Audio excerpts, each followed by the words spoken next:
તો આજે આપણે ખાશું વટાણા બટેટાની શાક ને ખીચડી.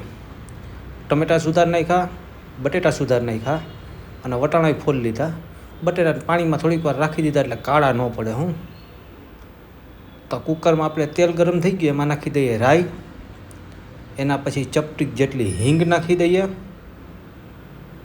અને હવે નાખી દઈએ આપણે એમાં થોડું અમથું જીરું. એના પછી આપણા વટાણા અને બટેટા એ બે નાખી દઈએ.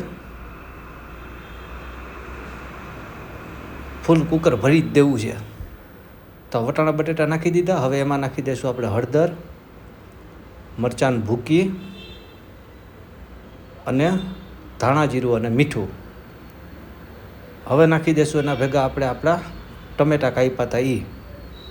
હવે આ બધાને કરી લઈશું આપણે મસ્ત મજાનું મિક્સ અને પછી એમાં પાણી નાખી દઈશું. આપણે થોડુંક વધારે નાખશું. ખીચડી યારે ખાવું તો રસાવાળું શાક હોય તો ખાવાની મજા આવે.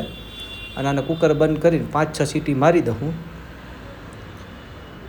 તો આ શાક આપણું મસ્ત મજાનું બનીને તૈયાર થઈ ગયું. હવે એમાં નાખી દઈએ આપણે કોથમીર. ધાણા ભાજી જ જોઈએ હો ભાઈ, ધાણા ભાજી વગર મજા ન આવે. તો આને મિક્સ કરી નાખીએ એટલે આપણું મસ્ત મજાનું શાક બની ગયું છે. અને અહીંયા મૂકી દઈએ આપણે ખીચડી. ખીચડીની અંદર નમક અને થોડી અમથી હિંગ નાખી દીધી. હવે એને 5-6 સીટી કરી નાખીએ. તો આ ખીચડી આપણી બનીને તૈયાર થઈ ગઈ છે. તો હાલો બધાય વટાણા બટેટાનું શાક અને ખીચડી ખાવા. કોને કોને ભાવે કમેન્ટ કરીને કહેજો.